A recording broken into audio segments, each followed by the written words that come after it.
कल विधानसभा में मुख्यमंत्री द्वारा बजट पेश किया गया, क्या लगता है जमीनी स्तर पे कितना सफल है, और आप व्यक्ति हैं, आपको क्या लगता है इससे क्या लाभ हुआ? छत्तीसगढ़ राज्य के मुख्यमंत्री एवं वित्त मंत्री माननीय भूपेश बघेल जी द्वारा जो छत्तीसगढ़ के विधानसभा में बजट प्रस्तुत किया गया, उस बजट से प्रदेश के शासकीय सेवकों को और आम जनता को बहुत सारी अपेक्षाएं थी। उनका खुद का स्लोगन है, भूपेश है तो भरोसा है, लेकिन कर्मचारियों के मामले में भरोसा पूरा खत्म हो गया।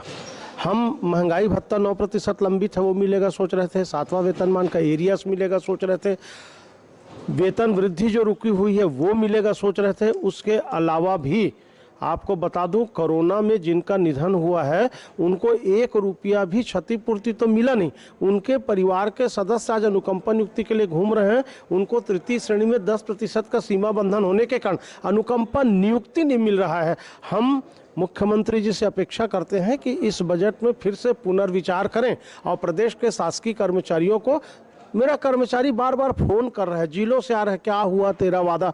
सरकार ने जो वादा किया था ना अपने चुनावी घोषणा पत्र में, उसका तो कम से कम पालन होना चाहिए। स्वयं मुख्यमंत्री जी ने कहा था कि 2019 किसानों का, 2020 कर्मचारियों का, 20 पूरा निकल गया, कर्मचारियों के बारे में कुछ नहीं बोले। और सबसे बड़ा दुर्भाग्य है कि हर बात को केंद्र के ऊपर डालते हैं। मैं आपके माध्यम से कहना चाहता हूं कि यदि 36 रुपये वेट टैक्स ले रहे हैं आप पेट्रोल में, 36 रुपये का केवल 6 रुपये कम कर दें मुख्यमंत्री जी, हिंदुस्तान में कांग्रेस पार्टी के राष्ट्रीय अध्यक्ष बन जाएंगे, प्रधानमंत्री बन जाएंगे और पूरे देश के राज्य के लिए गाइडलाइन होगा कि इन्होंने वेट टैक्स को कम करके महंगाई को कम किया। क्योंकि पेट्रोल का रेट बढ़ गया है, गैस सिलेंडर का रेट बढ़ गया ना, तो सुई से जहाज तक का रेट बढ़ गया और महंगाई मार गई। हर कोई महंगाई के कारण इतना परेशान है और लोग बोलते हैं कि महंगाई भत्ता मांगते हैं। महंगाई भत्ता इसलिए मांगते हैं कि जब महंगाई बढ़ता है तो राष्ट्रीय स्तर पर प्राइस इंडेक्स पर ही महंगाई भत्ता मिलता है, वो मिलना चाहिए।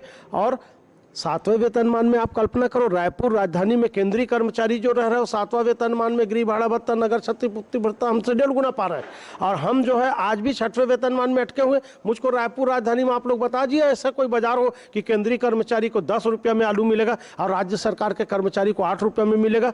जब महंगाई बराबर तो महंगाई भत्ता बराबर होना चाहिए, जब भत्ते बराबर तो फिर भत्ते बराबर होना चाहिए। इन सब बातों पर नहीं हुआ, इसलिए प्रदेश के कर्मचारी दुखी और आक्रोशित है और बहुत जल्दी प्रांतीय प्रबंध समिति की बैठक बुला करके आंदोलन का विरोध करने का निर्णय लिया जाएगा। विजय कुमार झा, प्रदेश अध्यक्ष, छत्तीसगढ़ प्रदेश तृतीय शासकीय कर्मचारी संघ। कार्यकाल को करीबन 2 साल से ज़्यादा हो चुके हैं जी। 15 साल से भारतीय जनता पार्टी की सरकार थी, तो क्या लगता है कि पहले की अपेक्षा जो कांग्रेस की सरकार है वो कम प्रभावी हो रही है? जी नहीं, देखिए, गगन कहता है चमन बदला है, चमन कहता है माली बदला है। अरे लाश के ढोने वाले मेरे दोस्तों, लाश वही है, सिर्फ कफन बदला है। जो विपक्ष में रहते हुए नए राजधानी के बसाहट का विरोध कर रहे थे, आज वो सत्ता में आने के बाद साहब 32 एकड़ जमीन में नया राजभवन, नया मुख्यमंत्री निवास, नया विधानसभा। जब पैसा नहीं है तो इसकी जरूरत क्यों है? तो आज केवल नया रायपुर की बात नहीं है। कल हमारे कांग्रेस के साथी ने कहा वहां केवल चिड़िया और जानवर दिखते हैं, तो भैया केवल भाजपा और कांग्रेस दोषी नहीं है। कमल विहार के भी योजना देखो ना, सब डूबत खाता, करोड़ों रुपया डूब गया। ये मल्टी जो ये कॉम्प्लेक्स हमारा बना है सामने में, भी कलेक्ट्रेट में आप घुसते हो पार्किंग के लिए, उसमें आधा कलेक्ट्रेट का कंपोजिट बिल्डिंग बन सकता था। मेरा कहना, बजट को सरकारी बजट न समझे।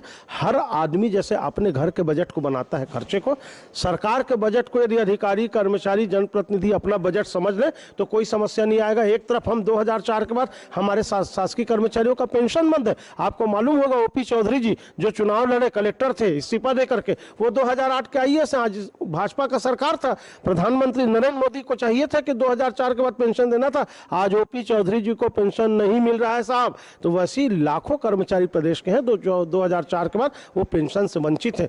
और दूसरी तरफ विधायक सांसदों का पेंशन डबल तिबल बढ़ते जा रहा है। कहां भारत के संविधान में जो लिखा है इक्विटी बिफोर लॉ, कानून के समक्ष समानता का अधिकार आपको कहीं दृष्टिगोचर हो रहा है केंद्र और राज्य में? तो एक दूसरे के ऊपर आरोप न लगाएं, आम जनता के लिए काम करें। आपको बता दूं, गरीब जो निराश्रित लोग घूमते हैं ना, निराश्रित शब्द से अर्थ साहब समझ लीजिए कि उनका कोई आगे पीछे नहीं, बेचारे निराश्रित है। उनको 400-500 रुपये महीना मिलता है, उसमें क्या होगा? कम से कम उनको 2000 रुपये मिलना चाहिए। भले हमको महंगाई भत्ता न मिले, बुजुर्गों का, गरीबों का ध्यान रखना चाहिए। विजय कुमार झा, प्रदेश अध्यक्ष। क्या लगता है जो पेट्रोल डीजल के दाम है, इसमें बहुत से राज्य हैं भारत में जो अपने टैक्स कटौती करके पेट्रोल के दाम को नियंत्रित करने की कोशिश किए हैं, तो बहुत से राज्यों में 100 के पार ही पहुंच चुका है पेट्रोल के दाम। तो क्या लगता है छत्तीसगढ़ में भी यह स्थिति बनी रहेगी? बिल्कुल बने रहेगी। यहाँ चुनाव नहीं है इसलिए। हमारे मुख्यमंत्री जी असम के प्रभारी हैं, असम में चुनाव हो रहा है इसलिए वहाँ वेट टैक्स कम करके असम में पेट्रोल तो कम मिल ही रहा है साहब। आपको और बता दूं, भारत से पेट्रोल खरीदने वाले भारत के सराउंडिंग जितने राष्ट्र हैं, बांग्लादेश, पाकिस्तान, यहाँ 50 रुपये में पेट्रोल मिल रहा है भाई। तो उसमें वो करो, कंपटीशन करो। और मैं कहता हूँ केंद्र ना करे, राज्य करके दिखा दे। मेरी साधना का शेष रहना चाहिए, मैं रहूं या ना रहूं, मेरा देश रहना चाहिए। हमारे मुख्यमंत्री जी पूरे हिंदुस्तान में नहीं बल्कि विश्व में छा जाएंगे कि अकेला मुख्यमंत्री है जिसने 6 रुपये पेट्रोल कम किया और महंगाई को नियंत्रण करने का प्रयास किया। जब से भूपेश की सरकार आई, भूपेश बघेल की सरकार आई, तब से बहुत से विभाग के लोग आंदोलन पे उतर गए, चाहे वो पंचायत सचिव हो, चाहे वो रोजगार सहायक हो, ये आपका काफ़ी महीने से धरने पे बैठे हुए थे, चाहे वो शिक्षा मितानीन हो, सबके सब धरने पे बैठे हुए हैं। क्या लगता है कि जो घोषणा पत्र में जो वादे किए गए थे वो सबके सब असफल हो गए कि झूठे वादे थे? वादे तो सफल नहीं हो रहे। 2 साल का कार्यकाल निकल गया। कल के बजट में माननीय मुख्यमंत्री जी ने कहा बेरोजगारी दूर करना है। मैं बता रहा हूं बेरोजगारी कैसे दूर होगा। आपने सत्ता में आने के पहले चुनावी घोषणा पत्र में मंच में कहा था कि हमारी सरकार बनेगी तो 10 दिन में हम अनियमित कर्मचारियों को नियमित कर देंगे। साहब 50,000 से अधिक अनियमित कर्मचारी हैं, वो 10,000 12,000 वैसी तनख्वाह पा रहे हैं। 4-5 हज़ार और दे दोगे तो 25, 30, 50 हज़ार हमारे अनियमित कर्मचारी, दैनिक वेतनभोगी, संविदा नियुक्त, ये लोग नियमित हो जाएंगे, बेरोजगारी दूर हो जाएगी।